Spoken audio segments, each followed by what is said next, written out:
Dear brothers and sisters in the Lord, ప్రభునందు ప్రియమైన సహోదరి సహోదరులారా, today's verse for our meditation is taken from the book of Exodus 29:42. నేటి దినం మన ధ్యానం కొరకు నిర్గమకాండం 29వ అధ్యాయం 42వ వచనం నుండి తీసుకొనబడింది. I will meet you to speak unto thee. నీతో మాట్లాడుటకు నేను మిమ్మల్ని కలుసుకొందును.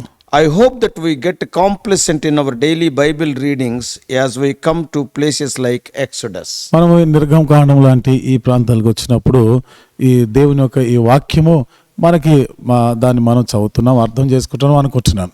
And we will be very complacent, very shallow way, we will not care much.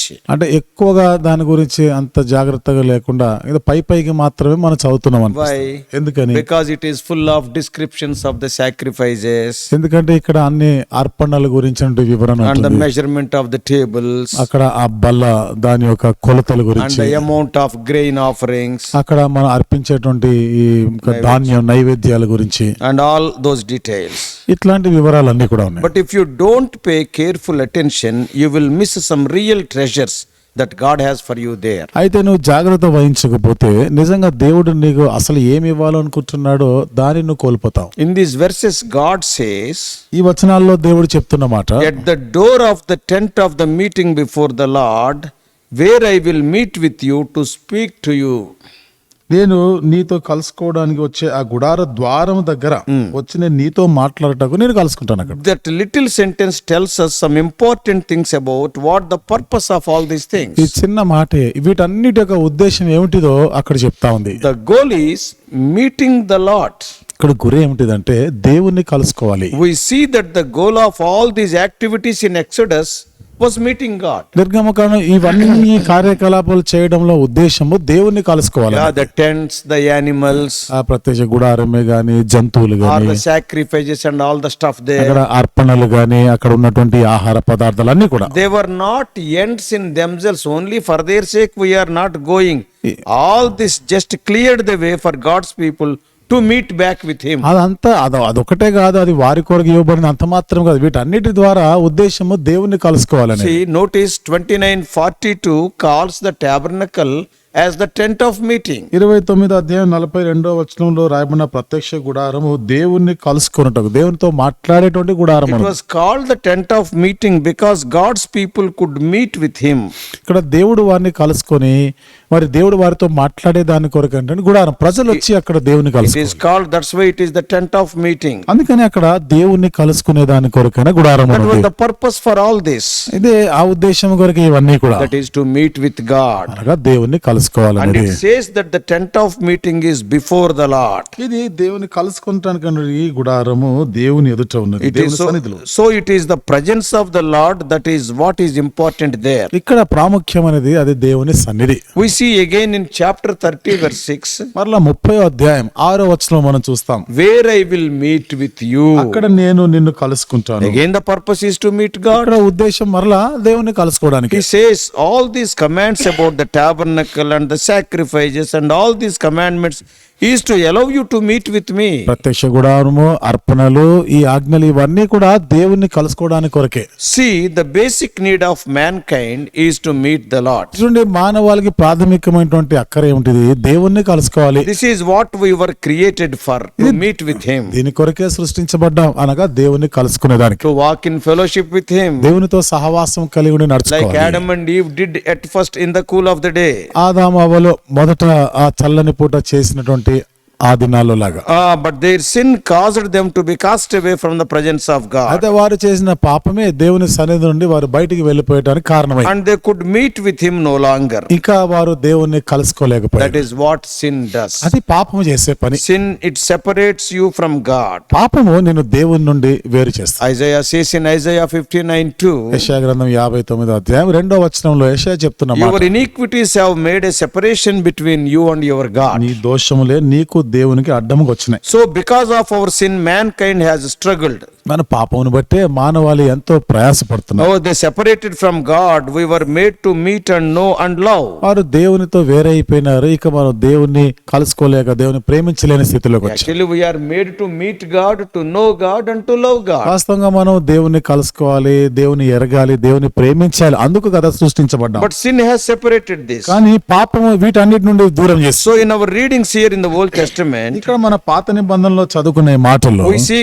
God calling this special people Israel to himself. దేవుడి ప్రత్యేకమైన ప్రజలైన ఇశ్రాయేలుని తన కొరకు పిలుస్తున్నాడు. He called them out of Egypt to meet him in the wilderness and worship him. ఐగుప్తు నుండి ఆయన పిలిపించారు. అరణ్యంలో తనని కలుసుకోవాలి, తనని ఆరాధించాలని బయటికి And తీసుకున్నారు. now here later in Exodus, ఇప్పుడు తర్వాత నిర్గమకాండంలో he is giving them instructions on how they can meet him. వారు ఏ విధంగా దేవుని కలుసుకోగలరో సూచనలు Oh, ఇస్తున్నారు. by having this tent of meeting where they could come, అక్కడ దేవుని కలుసుకునే దాని కొరకు ఉంటుండే ఆ గుడారం దగ్గరికి వాళ్ళు and by వచ్చారు. making sacrifices of these animals to atone for their sin, so they can draw near him. ఈ జనులని వారి యొక్క పాపముల కొరకే ప్రాయశ్చిత్తార్థంగా బలి అర్పించి తద్వారా వాళ్ళు దేవునికి సమీపంగా రావాలి. Always remember, మీరు ఎప్పుడు గుర్తు పెట్టుకోవాలి, purpose of all this is not to start a new religion or establish a religion, వీటన్నిటి యొక్క ఉద్దేశము మరొక కొత్త మతము లాంటిది ఏదో ఆరంభించాలి, మత కార్యాలు చేయడానికి కాదు. but it is to meet with him. అయితే దేవుని కలుసుకోదాని కొరకు, That is what it is all about. అదే అదంతా కూడా దాని గురించినదే. And that is still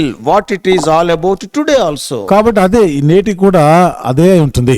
See, today even Bible tells in Hebrews 10:4, Bible గ్రంథంలో 10వ అధ్యాయం 4వ వచనంలో Hebrews. రాయబడింది. హెబ్రీయులకు రాసిన పత్రిక 10వ అధ్యాయం 4వ వచనం. it is impossible for the blood of bulls and goats to take away sins. కాబట్టి మేకల యొక్క ఎడ్ల యొక్క రక్తము పాపము తీసివేయట అసాధ్యం. Those sacrifices could not forgive us and change us. ఆ బలులు మనల్ని క్షమించలేవు, మనం మార్చలేవు. But all those sacrifices point toward that one and for all sacrifice of Jesus. ఈ బలులన్నీ కూడా ఒకే ఒక ఏక బలి అర్పణ, యేసుక్రీస్తు ప్రభువారు బలి అర్పించేదాన్ని సూచిస్తున్నాయి. Hebrews 10 goes on to say in verse 10, Hebrew 10వ అధ్యాయం 10వ వచనంలో ఇంకా ముందుకు చెప్తాం. we have been sanctified through the offering of the body of Jesus Christ once for all. యేసుక్రీస్తు యొక్క శరీరం ఒక్కసారి అర్పించబడుట చేత ఆ చిత్తమును బట్టి మనం పరిశుద్ధపరచబడి ఉన్నాం. So the blood of those bulls which were sacrificed for the people's sins were just a picture. ప్రజల పాపముల కొరకే బలిగా అర్పించబడిన ఎడ్ల రక్తం అది కేవలం ఒక దృశ్యం, సాదృశ్యంగానే ఉంది. Yeah, to get us to understand what it meant that Jesus would die on the cross to pay for our sins. యేసు ప్రభువారు మన పాపముల కొరకే శిలువ మీద మరణించడానికి కొరకే ఆయన చేసే కార్యానికి ఒక సూచన. But the whole point of what Jesus did was the same when we see Exodus 29. అయితే నిర్గమకాండం 29వ అధ్యాయంలో మనం చూస్తే ఈ దృశ్యం అంతా కూడా అది యేసు ప్రభువారు చేసే ఆ ఒక్క కార్యం వైపుగా నడిపిస్తుంది. That is to allow us to meet with God. అనగా మనం దేవుణ్ణి కలుసుకునే దాని కొరకే అనుమతించింది.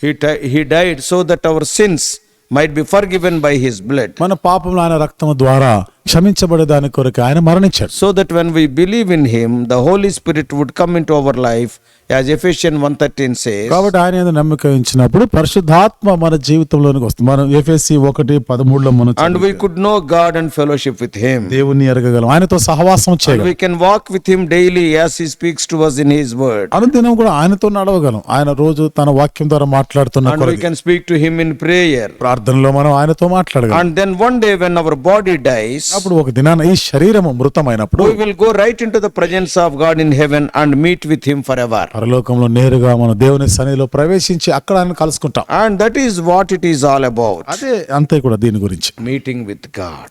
దేవుణ్ణి If కలుసుకుంటా. we don't understand that, then we are missing what it is really all about. ఒకవేళ అర్థం కాకపోతే ఇదంతా దీని అర్థం ఏమిటిదో మనకు తెలియకుండా పోతుంది. This is just where a lot of people miss it in regards to Christianity. ఇది క్రైస్తవత్వం విషయానికి వస్తే చాలా మంది దీనిని కోల్పోతున్నారు. The whole point of what we are about in biblical Christianity is meeting God. బైబిల్లో క్రైస్తవత్వం అంతే గురించిన ఉద్దేశం ఒకటే, దేవుని కలుసుకోవాలి. Christianity is not just about going to church. క్రైస్తవత్వం అంటే ఏదో మందిరానికి వెళ్ళడమే కాదు. Christianity is not about being good. క్రైస్తవత్వం అంటే ఏదో మంచివారుగా It ఉండాలనే is not even about reading the Bible. Bible చదవడం కూడా కాదు. It is not about doing good deeds and helping the poor people. ఏదో మంచి కార్యాలు చేయడము, పేదవారికి సహాయం చేయడం కాదు. All of these things are good only, ఇవన్నీ మంచివే కావచ్చు, and they should have a place in our lives. మన జీవితంలో వాటికి స్థానం ఉండాలి. ఉండాలి. But none of these things is really what Christianity is all about. అయితే వీటిలో ఏది కూడా క్రైస్తవత్వం అనగా ఏమిటిదో దానికి సంబంధించింది కాదు. At heart, in the central place, Christianity is all about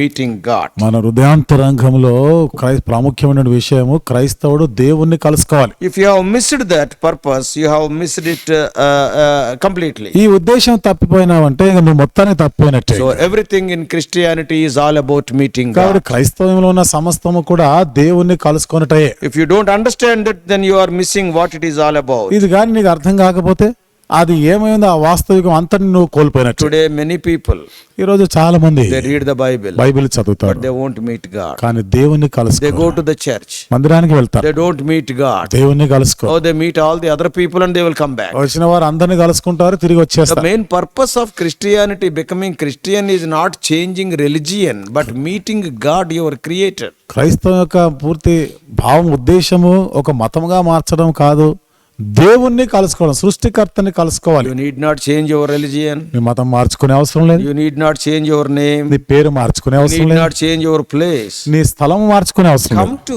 God. దేవుని వద్దకు రండి, Meet Him. ఆయనను కలుసుకోండి. To meet Him, the sin problem is to be solved because sin is separating us from God. ఆయనను కలుసుకోవాలంటే నీకున్న పాప సమస్య పోవాలి. ఎందుకని ఈ పాపమే దేవుని నుండి నేను దేవుని కలుసుకోకుండా And to చేస్తుంది. solve that sin problem, Lord Jesus Christ died on the cross. ఆ పాప సమస్య పరిష్కారం చేయడానికే యేసుక్రీస్తు ప్రభువారు శిలువ మీద So మరణించారు. Christ came to this world to take away our sins, to wash out our sins. కాబట్టి క్రీస్తు మన పాపం తీసివేసి మన పాపం కడిగివేయడానికే ఈ లోకానికి వచ్చినాడు. Not to start a new ఒక religion. కొత్త మతాన్ని ఆరంభించడానికి The కాదు. desire of the Lord is to meet you, and you must have the desire to meet Him by confessing your sins. దేవుని ఆశ నిన్ను కలుసుకోవాలని, నీవు కూడా నీ పాపం ఒప్పుకుంట ద్వారా దేవుని కలుసుకోవాలని ఆశ నీకు And ఉండాలి. God is telling, I will meet you there and I will speak to you. దేవుడు అంటాడు, నేను అక్కడ నిన్ను కలుసుకొని నీతో మాట్లాడేదాను. Oh, when God is there and you are there, that is nothing but heaven. అక్కడ దేవుడు ఉన్నాడు, నువ్వు ఉన్నావంటే అదేమిటిది? ఇంకేదో కాదు, అదే పరలోకం. May God help us to understand this truth. ఈ సత్యాలు అర్థం చేసుకున్నట్టుకు దేవుడు సహాయం చేయను. Let us pray. ప్రార్థన చేసుకుని, Loving Heavenly Father, ప్రేమగల మా పరలోక what a desire you are having. ఎంతటి ఆశను కలిగి ఉన్నావు. O Lord, in the Garden of Eden, O Lord, even the cool of the day, they were coming to the Garden of Eden and having fellowship, talking and walking with Adam and Eve. ఏదైనా తోటలో చల్లటి పూట ప్రభా నీవు ఆదాము అవ్వలతో సహవాసం చేస్తూ వారితో మాట్లాడుతూ వారితో నడుస్తూ ఉండేవాడు. But because of their disobedience, sin entered. అయితే వారి అవిధేయతను బట్టి పాపం ప్రవేశించింది, And the fellowship was broken. సహవాసం తెగిపోయింది. And to once again to build up that fellowship, O Lord, to restore that fellowship, Thou hast sent Thy Son, Lord Jesus Christ, who died on the cross by shedding His blood. మరొకసారి ప్రభా సహవాసంలోనికి తీసుకొని రావడానికి ప్రభా నీ కుమారుని పంపించావు, శిలువ మీద మరణించి రక్తం కార్చాను. And we thank Thee for His blood. ఆయన రక్తాన్ని బట్టి మీకు వందనాలు. When we confess our sins, మా పాపం ఒప్పుకున్నప్పుడు our sins will be forgiven. మా పాపం The క్షమించబడుతుంది. obstacle between you and us will be removed. నీకు మాకు మధ్యాహ్న ఆటంకం And తొలగించబడుతుంది. we can have fellowship with you. మేము నీతో సహవాసం Once again, చేయగలం. we can talk and walk with you. మరొకసారి నీతో మాట్లాడగలం, నీతో Lord, what నడవగలం. more we want? అంతకు మించి ఇంకేమి కావాలి? Help us to understand these things. ప్రభా ఈ సంగతులని మేము అర్థం Help us to చేసుకుంటాం. understand that Christianity is not a religion, but the restoration of fellowship with God. క్రైస్తవ్యం అనేది ఒక మతము కాదు, దేవునితో మరలా సమకూర్చబడేదని ఈ సత్యాన్ని గ్రహించడానికి సహాయం చేయండి. Speak to every one of us. దేవా Speak to ప్రతి every one of ఒక్కరితో us. మాట్లాడండి. In Jesus' precious name we pray. యేసు ప్రభువు అమూల్యమైన నామములో ప్రార్థించి వేడుకుంటున్నాము తండ్రి. Amen. ఆమేన్.